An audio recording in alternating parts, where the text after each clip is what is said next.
Gluteal amnesia. Oh, that's a scary term.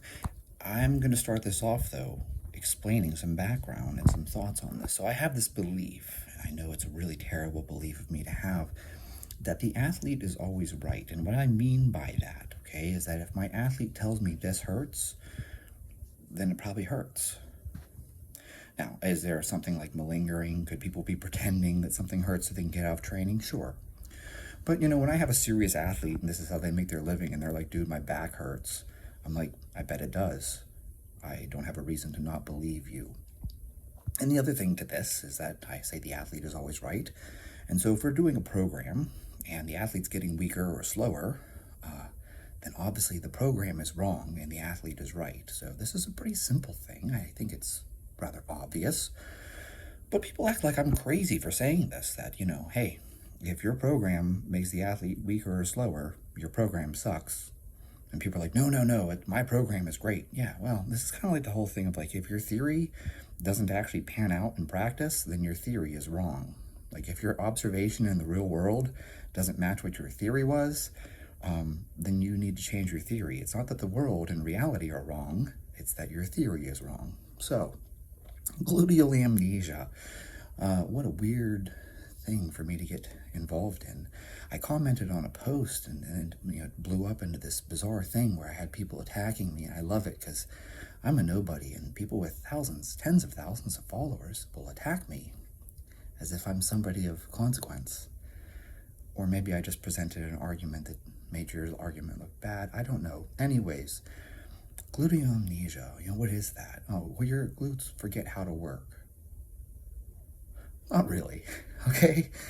So I explained here that that's you're pulling this out of context and you're not really paying attention. And I said perhaps the term is a misnomer, right? So it's not really the appropriate term, but I tried explaining to them that, you see, what's happening here is that you suffer a back injury, and because you suffer a back injury, okay, you start developing compensatory movement patterns. And what that means, in simple terms, to these people that have their PhDs, which I find that strange. You have your PhD, you don't know what a proof of concept study is, you don't know what a mechanistic study is, but you have a PhD. How the hell did you get a PhD?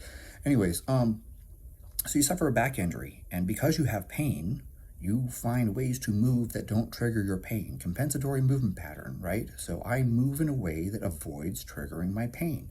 Hey, my wrist hurts, so like when I flex my wrist, it hurts. So I'm not going to do movements where I flex my wrist. Maybe I'll do extension, but I don't want to move in the direction that it hurts. My ankle hurts. It hurts when I hop. So then you stop hopping, right? You follow what I'm saying? Like if your big toe hurts, you start walking on the outside of your foot. So your low back is injured, you have a low back pain, and so you find ways to move that don't trigger the pain. Oh my God, what an incredible concept. Yes, they gave me a PhD just for that. I said it once and they handed me a PhD right there. I didn't even have to write a dissertation. So in any case, this is where this comes from. So what happens is people suffer a back injury and they move in a way that avoids triggering that pain, which means that they stop using their glutes. They start compensating. They start using other muscle groups. The longer their pain persists, the less they use their glutes, and eventually their glutes become weak. And so then we do an EMG study on them and we say, oh, you have weak glutes. And because we don't really know the history or whatever you want to call it, a lot of times we make this conclusion that the reason you have back pain is because you have weak glutes. And the funny thing is that whenever you retrain their glutes, their back pain goes away. So what you're seeing here, though, is you're actually seeing this weird situation where the back injury itself causes people to move in a different movement pattern. It's a compensatory movement pattern where they're trying to move in a way that avoids triggering their pain. Because they're moving in a way to avoid triggering their pain, they end up with weak glutes. The weak glutes then make them more prone to back injuries, more back pain, right? This is a vicious cycle. You're avoiding using your glutes because you have back pain. Because your glutes are getting weaker, you have more back pain. This vicious cycle starts. You have this loop.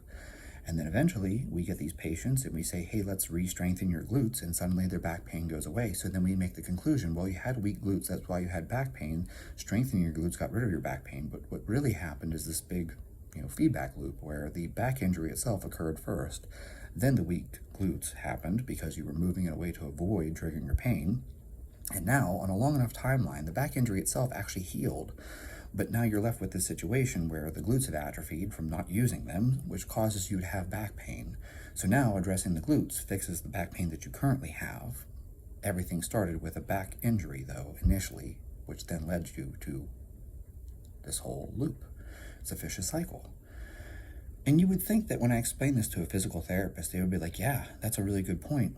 That's very useful to think of it that way, or, that would benefit me in trying to help my patients, because I'm not a fucking medical doctor, and I'm not a physical therapist. I'm just a guy that has played sports for a really long time, worked with a lot of athletes, and I have a whole bunch of experience with these different things, because on a long enough timeline, nearly every injury that you see, you're going to have to deal with it in one of your athletes at some point. I've had athletes that had ruptured ACLs. I've had athletes that ruptured an Achilles tendon. I've had athletes that slip discs. I've had athletes that break every bone you can think of. I've seen broken collarbones and a broken ulna, and broken fibula, broken tibia, broken femur. This is the nature of contact sports, folks. If you don't like dealing with injuries and you don't want to see injuries, don't coach football, don't coach hockey, don't coach contact sports. So in any case, I have a whole bunch of experience of having, had athletes who suffer injuries, and then eventually they go around to a dozen different physical therapists before one of them figures out how to fix it. So you would think that maybe my feedback might be useful once in a while when I tell someone, hey, I had this athlete that went to like a dozen different physical therapists, and the only one that was able to fix them was the one that addressed their glutes. Never mind. The point being, what is gluteal amnesia?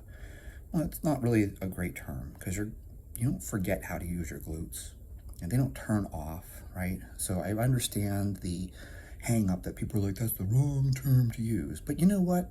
Let's try this instead. Instead of acting like a jerk and trying to be like, Stu McGill is dumb, which is a ridiculous standpoint to take when you stop and think about the length of someone's career and the amount of work that they've published.